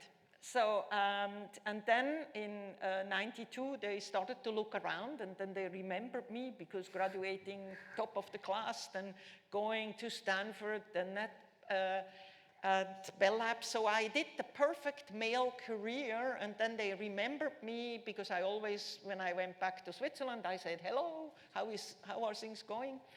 And I'm doing this and this. And so they then recruited me directly back from the US. You know, I got a phone call and they say, hey, would you consider to become professor? And first I thought it was a joke, you know. And then I negotiated at that time, because I knew this is not going to be easy, because I left Switzerland for a reason. And, and I basically told them I'm not going to come back into an untenured professor position. And, you know, I was married with an American. I was perfectly happy in the US. And I definitely negotiated hard, and I got, at the age of 33, a tenured professor position. And I'm really glad that I made sure of that. I never would have survived my physics department otherwise. I was pretty much left alone, but I was strong enough to just do it. I just did my thing, right? And that is thanks to my training that I had in the US and at Bell Labs. I was strong enough to do it independent of my physics environment, which was actually rather tough, okay? But if I would have gone there as a tenure-track assistant professor, I never would have gotten tenure. The same thing happened to Anne Lillier. She got into her position also as a woman promotion position. And look what we have done with it, right? We were empowered, and a good colleague at that time told me, hey, don't worry, because I was a little bit worried that that people will look at it, that I only got the job because I'm a woman. And of course, nobody wants to get a job because you're a woman, right? Nobody. But he just told me, he was actually African-American, knowing exactly what is going on, told me, you just go there and show them that you can do it. So I did. And that's the same advice I give you. It doesn't matter how you get the job, you know, just go and show them that you can do it, because I'm convinced you can do it. And the key is, and you know, that is also something, you know, when you then constantly hear all your life that you only got this one with a woman, then you got this job with a woman, and you know, some people are not very nice telling you, you know, in front of your students, you know, you only got this position because you're a woman. It is really nagging, and it's not good practice, right? That's why what I'm saying. But I'm actually for affirmative action or quota, because otherwise we're not making the change. So I was then, you know, initially when they finally hired me and then another woman, and then we got a third woman through a dual career appointment, which was horrible for that woman, because, you know, everybody told that woman, you know, she only got the job because they wanted the husband, right, which is really horrible. But still, she was actually excellent. And, you know, after we had, you know, and then we had about 3 women, and with about only 10% incoming female students in Switzerland, they said, okay, we've done it. It's done. Enough affirmative action. And then for 22 years, 24 committees, selection committees, all resulted in selecting the men. But we had 10% at least of women, so there was no justification, you know, for the 24 main selection. But you know, I've gone through a lot of this selection. At the end, it's a very emotional selection. You know, we physicists, we are scientists, we think we are rational. Oh, well, we're not rational. We're human beings. I mean, let's face it, you know, we recently had a discussion. What makes you choose a certain field? At the end, it feels good in the tummy, and that's also for the guys. You know, it's the instinct, the feeling, the undefined things that makes us go into a certain direction. We are humans, all of us, right? We're not rational, and we all have a bias. And so at the end, this bias makes it so that, you know, I hear comments at the end where you have 5 possible people, and then some people say, but you know, I cannot think how she can be inspirational. Then I say, I mean, she looks inspirational to me, right? But the packaging makes a difference. And I think we have to be all aware that we have the bias. It's even us, and even you. I mean, we discussed about it. You can go to the Harvard test and make a bias test. I fail it, and I guarantee you failed it. I guarantee you, most of you fail it. Do you want to talk about, because you get these women, but then you said that you wouldn't have been able to get this, you wouldn't have been able to stay in academia if you hadn't got a tenured position instead of untenured or associate professor one. And we were discussing how there's this women hire, not in my department, of course, who would hire a woman in my department? In the Institute of Astronomy department. And she, professor, of course, so very, very high, it's not high, already a very well-established professor who were hired into the Institute of Astronomy department. And we were discussing, I felt already in group meetings and the way she's continuously being criticized outside the group meetings on how she treats her group members. It would be like, oh, she's very, very harsh to them. She's not very supportive. And that's something I believed myself. It's like, oh, I actually wouldn't want to work with this person. But then discussing it with Ursula, it's all about the toxic environment and the biases that we have and the expectations that we have for the women leadership, for the women leaders. They should There is a comply double with some... standard. Pardon? Sorry? There is a double standard. Yeah, when there's we a double evaluate standard. ones and Right. You were pointing out that this is indeed a double... Yes, so this is a really recent development, what she is talking about, that there is a lot of rumors going on behind women who finally then made it and are in a leadership position. I mean, you probably also have seen that, some statistics in politics, in industry, in science, how long do women survive in leadership position? So one conclusion could be, oh, she's not tough enough to be a leader. But the toxic environment these women are in, it is definitely, orders of magnitude more than they have to do. Because when women make, I've never seen a perfect manager or leader, including myself. So I've never seen anything perfect. We all make mistakes, and you only hope that out of the mistakes you can learn and don't do it multiple more times. But for doing the mistakes, the question is, how do you get punished? And the fact is that when women do something which is not perfect, first of all, they're really hard on themselves. They go over backwards and nearly think, oh my God, I have to quit, my mistake is so. And then the people around you are also reacting stronger about her making the mistake. And then there is this whole rumor things, look at how people speak about your women colleagues behind her back. Oh, she's tough, she's not nice, or you hear even about this woman professor, even though you never met her, that she's a tough leader. Oh, I should never go and work for this woman. And that also tells you this is a very, very toxic thing, because, I'm known in my university really well. A lot of people know me. I don't know that many people, but everybody seems to have an opinion about me. I'm actually a nice person. Ask my husband. But, there are rumors about me. Oh, she's really tough. She's not a team player. She's not this and this and this and this. I can tell you any successful woman who is defending her turfs insists of having enough lab space.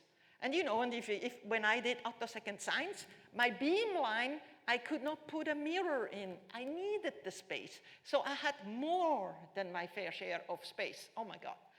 That is a crime as a woman, right? I had once a whole year negotiation that I cannot give up space without giving up XXXIX Science. And I told my colleagues, come into the lab, tell me where I can save some space. Still, 1 year, battling, she has too much space, nobody can have that much space. And at the end, I won the battle. I kept the space, but I wasn't nice. So at the end, if this is it, that I'm not nice enough, how many of your male colleagues in physics aren't nice? It's really amazing. And then what we are also seeing is this bias on the leadership, right? Something that is actually happening because we are growing up in a men's world. You know, I've hardly, all my mentors at the beginning were male, and I had really great mentors. And I'm very grateful for these people who welcomed me and supported me. But you know, you grow up in this men's world, and then you think you can lead the same way. Because if I criticize as a woman an ambitious postdoc, that postdoc will not take it from me, right? And that is something that you need to learn at the beginning. And nowadays, I think, in comparison to my earlier time and now, I actually think the hostility against women leaders got worse. Actually, I was lucky in the 80s and 90s. In the 90s, when I started, I was the only female professor, so I was no threat for my male colleagues. They just simply ignored me. But at least they ignored me, so I could do whatever I need to do, and then suddenly my citation index came up, and then they were kind of thinking, gee, how did that happen? But they ignored me. That was better than what is happening today, because slowly but surely there is more and more women coming, which is actually progress and success. But now there are a real competition for these wonderful dream jobs, right? And a lot of male people come and tell me there is reverse discrimination. So how many of you have heard a young man or an older man saying, I don't have any chance anymore to become a professor because I'm a white male? Yeah, right? And that is the feeling of reverse discrimination. A larger, a more diverse competition may feel like reverse discrimination at the beginning, but it's just more competition. And I think that requires some education about what it means to have a more diverse surrounding, also with the male colleagues. You know, I started to read books when I finally found, you know, there is really something systematically here that is not right. Me just doing the performance is not enough. There's something different, how I'm perceived and so on. And I think my male colleagues normally don't read these books. My husband read it because, you know, he had no to other option. Yeah, no, but also, you know, he saw me suffering and he really wanted to understand, you know. But I really think you need to learn to understand why the environment is toxic, even so you don't see it, right? You need to start understanding it because it is really not helping. And a lot of it is about honesty and transparency when hiring, when when assessing performance, no? Right. When you came at Bell Labs, they told you, do something different and do it right. Right. So then you were able to really you knew what you were going to be assessed on, no? Instead of informal networks that you have and that will support you or not support you. Right, because, you know, as long as the women go into school, it's very clear according to what rules we are assessed. And when you look at actually the grades, you know, the women do just as good, if not better, I'm afraid to say. So, okay, there is no reason for the women later on not to do as good, right? But the performance criteria are not well defined. So a colleague of mine, he told me once, you know, I recognize excellence when I see it. Yeah, but if this is a short woman with a high voice, they don't see it anymore, right? The packaging is not there. So I really think we need to define performance criteria. And once I tried to do that in the physics department at ETH, and you know, even today, we still don't have a definition of excellence and performance. I don't say this is simple, and it depends very strongly on the field. It's not just counting papers and citations. it is a little bit more, but hey, we are scientists. We should be able in our field to define it and then use the same judgment who is actually excellent, so that we can give this also as a guidance. And so I was very fortunate when I went after my PhD, I went to Bell Labs and I right away had an independent lab. So I went directly after the PhD at Stanford into an independent research position, was member of technical staff, which is a big deal at that time. And the guidelines was for me, don't continue just what you did for your PhD. We all know you can continue to do it. No, do something different than anybody else, but it better be good. Okay. And you get the money to build your first lab. But do this. So I knew exactly how I'm going to be measured. It totally stressed me out. But, you know, but I started to think, what am I going to do, right? I constantly was searching, what am I going to do? What is my message? What is my vision? What is, you know, why should anybody give me money to do something if I'm not having a dream and a vision? But you have to find this vision. And that one is not just you sitting on a desk and having your vision. Maybe it works. But, you know, the technology and the field needs to be ready for your vision so that you can move something. So in my case, you know, the Ti-Sapphire laser became available, a new laser material, and it really changed the world, right? So, but you need to recognize your opportunities, and if you're not searching with your background, what is it? Sometimes you try something and then you realize, maybe this is not it. But then you keep going. Where can you make a huge impact in something that is new with your type of gifts and knowledge? And that's part of the excitement of doing this research.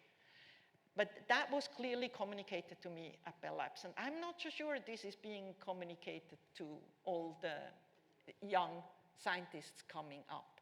I would say we should encourage, actually the way we select sometimes these young people, at Bell Labs and IBM, it was always, you get one lab, you show that you can do something, and then we give you more. So we need to continue working so we could on that. empower more and then support those who can actually show something. So more transparency, more training, Accountability and result-oriented, and some mentoring. Of course, you know, when you go and ask questions, people can give you some feedback, right? And all participating in the trainings, because this is also some of the constraints that we face sometimes. Yeah. So, yeah, thank you. We are reaching the last part of our talk, so maybe we can talk also a little bit about the consequences of this lack of diversity in science, and open also the microphone to the room if you have any ideas on how to improve this work environment so that it is more inclusive for everyone. You are welcome also to participate. Ursula sent us one of the papers that they wrote on this topic, and right. They were highlighting the relevance that it has, this loss of women's talents, right. Referring to the waste of public funding. Right. So it would be nice also to hear a little bit about you. So one way to improve the situation is really governance. And I know as a scientist that's not your favorite topic. But as I became more and more senior, I became actually a big fan of governance. Because, you know, in many physics department, you know, there's a lot of power plays, informal power plays. You know, look around. How much is already predetermined before even the meeting happens? How are the resources distributed, you know, in case the university distributes some money? You know, How is this done? A lot of things happens informally, and the minorities normally don't get access to that information. And at the end, to be successful, you need resources, you need lab space. And so one big thing that you can change tomorrow is making this all transparent and accountable, right? No more behind the line distribution of space. Space should be always evaluated, not by your colleagues and friends, but actually by an independent group. That if you give up space, you also get it again when you need it, because right now, you know, in most physics department, once you give up space, you never get it again, and so people sit on empty space. So it's very inefficient, right? So it needs to be a much better way. And then there is something which I would like to tell you guys, it's the male privileging. You know, there is certain things just go so easy for my male colleagues, you know. They just ask for something and everybody says yes, because obviously this person is really good. And then when a woman asks, then they say, okay, can you write a proposal? Can you explain this? And then you do all that, and then they find a good reason why they don't give it to you or delay it, and so on.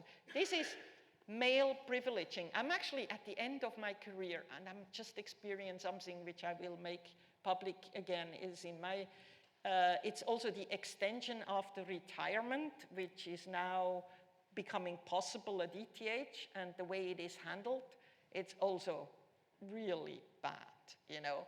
It's basically your colleagues vote if you get an extension at ETH at this point, you know, which of course they voted against me.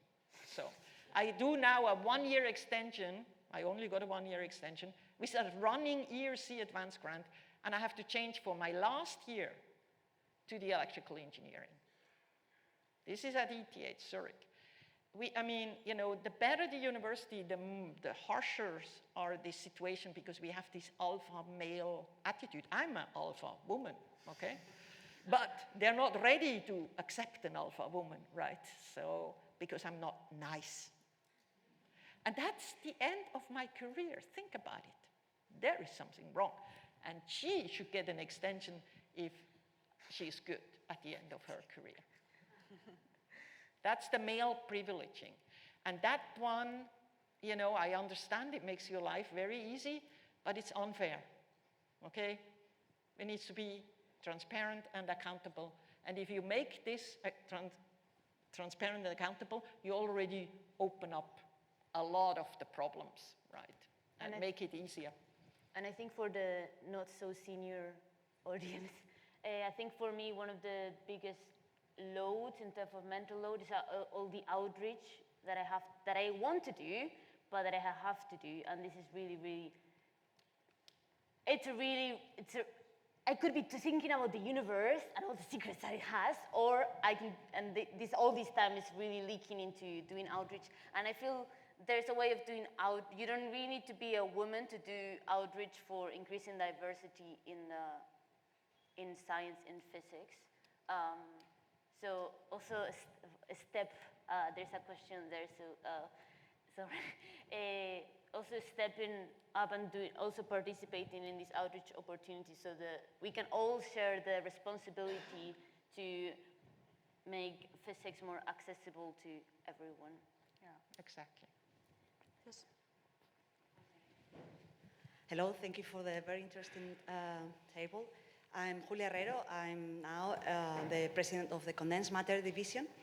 And before me, there were a couple of women who were present. Well, first it was Luis, and then Carmen Ocal and Maria Jose Calderón. And in the last years,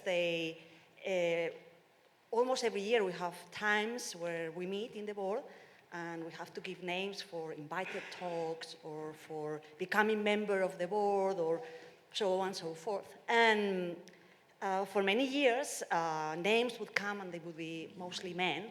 And the woman before me, being president, they would say, no, just, you know, you have to think about this again and give us names of women.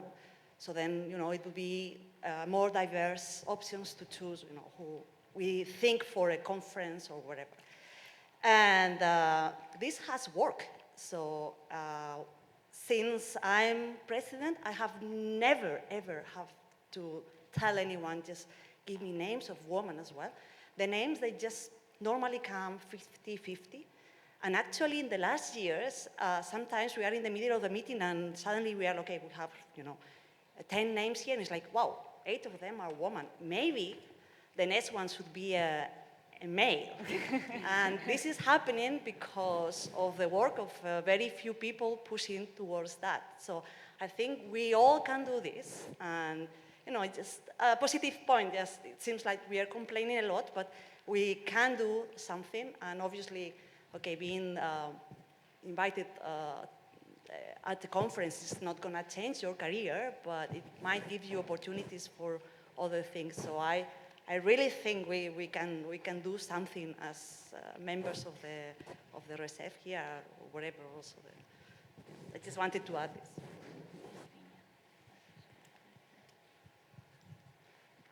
So if I may add, thank you, very interesting table indeed.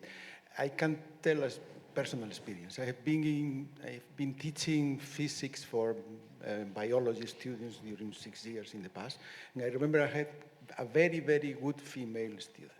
She will come to make exercises at the blackboard and saying, but this exercise was like this, but actually should have another questions, and the questions should be this, and then solve the questions.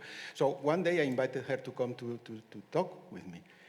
And what happened to her is that people told her that physics was very hard for her.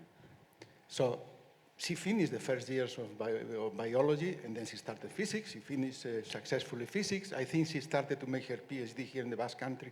I lost track of her now, how it is. But this is very important what happens even before, okay? And it's very important what we professors at university take care of this. And in the sense that Julia says, also an advice that I can give, in the Autonomous University in Madrid, we have a condensed matter, sorry for that, we are always an example, a condensed matter center which has established a mentoring program for females, only for females, apart from the tutoring programs that the university has, and is very, very, very successful, and the people are very happy with that. So this is very easy to do, and there are things that you have to do. And I have a very short question.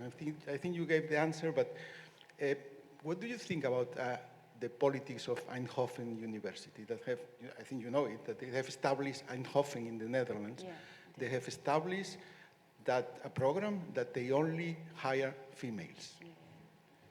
This is very drastic, so I would like to know what is your opinion about that. I mean, I definitely, if you would have asked me when I was young, do I support quotas, I would have clearly said no, because I believed in that performance should actually be sufficient.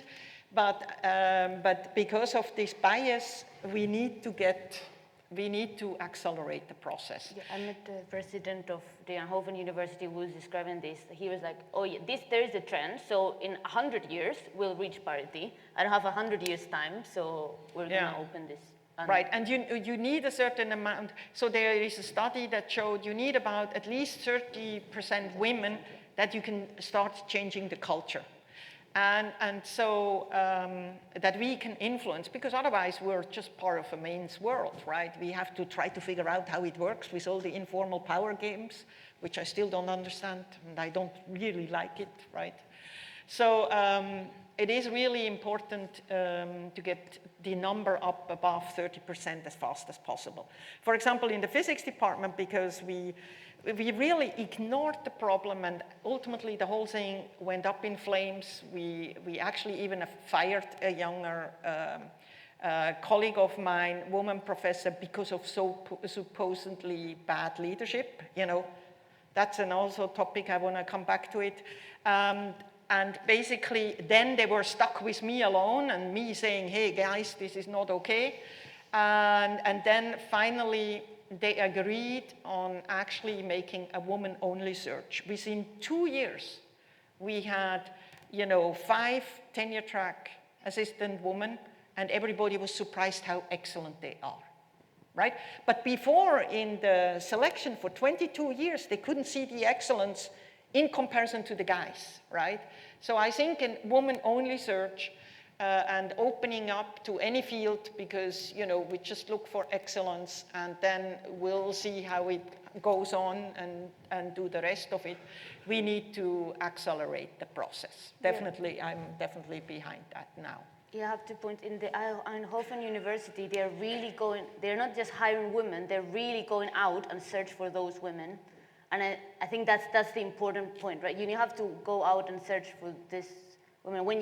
When you hire from a pool of applicants, say for PhD, this is what happened in my department, they want maybe the pool of applicants they're all the same. Like they don't have any diversity whatsoever. So if you want to hire and your pool is not diverse, I feel you haven't done your homework yourself to attract these people into your department.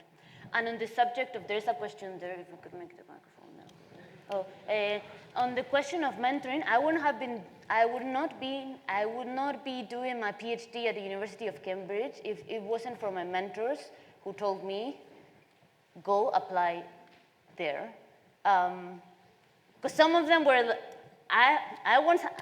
the only male supervisor I had in my life, he told me when I said, I want to go to Harvard to do a PhD, he said, maybe not Harvard.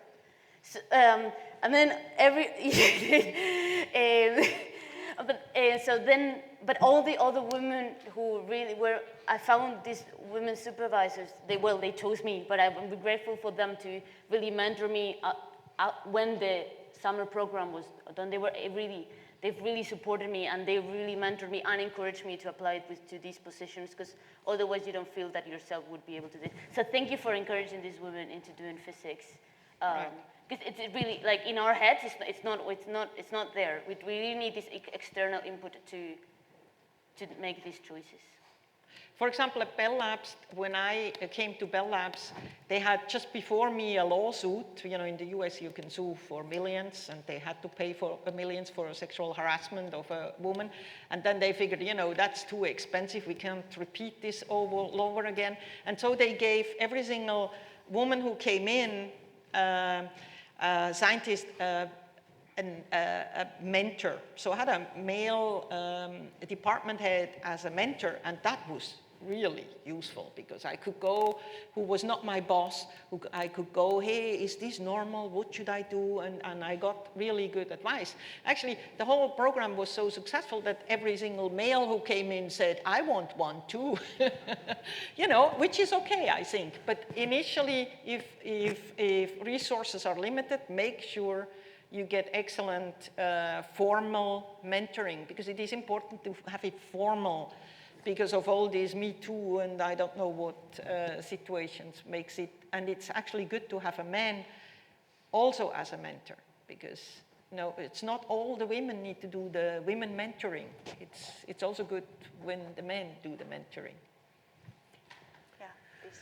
So I think I might play a little bit of a devil's advocate, because I'm not in favor of quotas in any way, shape, or form. If you're going to put quotas based on gender, then you might as well put quotas also based on color. You might as well put quotas based on religion, and then where does it stop? And I think this is a bad idea. I think what we need to do is go back at the beginning. So when I was a PhD student in Canada in 2012, we were shown a graph that was exactly like that. The degree in physics at the undergrad was 50-50. At the master's, it went 60-40. At the PhD, it went 80-20. And at the position level, it went 95-5. And we gathered all the students around, and we just asked, particularly the women, why is this happening? Why don't you go further? Okay? It's 2024, and I see the same graph. So whatever it is that we're doing is not working, clearly. So the question is, this is the Royal Physical Society of Spain. This is an institution that technically is supposed to be for us to be able to petition, because I don't have any power to go talk to the government. This is an association that could, in principle, go and talk to the government. So one of the things that maybe we should do is go and figure out why this is happening. at any level. Go and ask the undergrads, go ask at the master level, go ask at the PhD level, why is this happening? This has been done. Okay, what is the reason? It's published. What is the reason? It's published extensively with a huge number of studies, and it's the culture. The leading cause of loss is the culture. I don't understand, but what do you mean by culture? I don't understand Exactly, what you mean by culture. that is a normal response of a white male. What is the culture? Because this is the culture. What is... You know, I don't, you know, it is, I don't want a finger point, you know. No, but it is something that most of you don't see. I wished you could walk around as a woman and how much different the environment is around you. How people talk about you, make stupid comments, oh, she's not nice.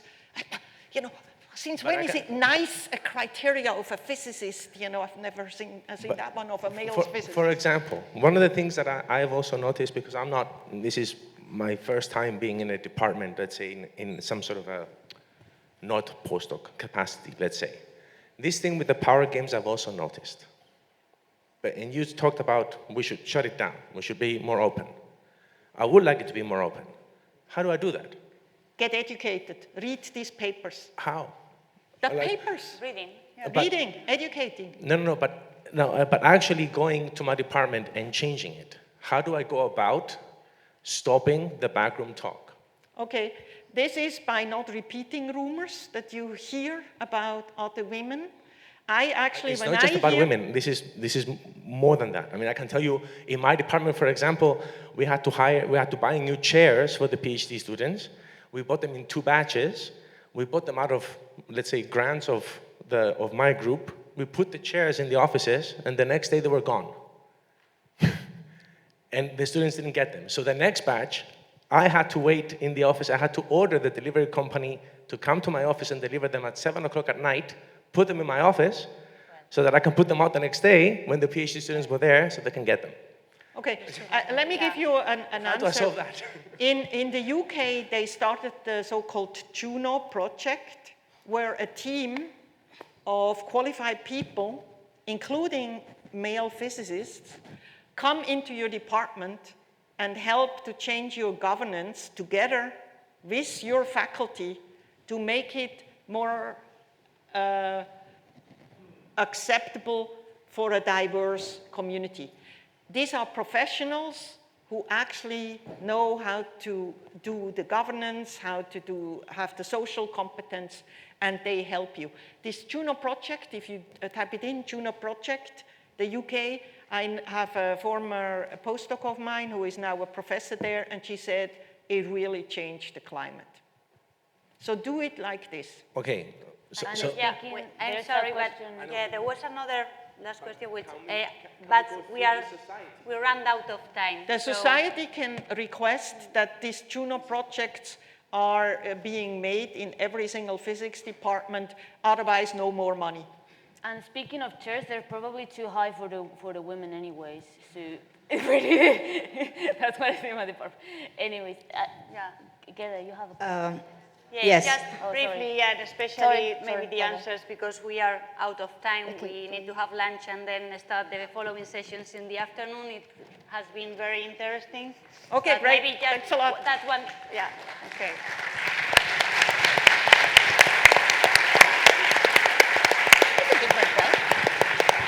Now they have something to do, Juno project. I hope, that it will be better. So anyway, this was good. I think we did good.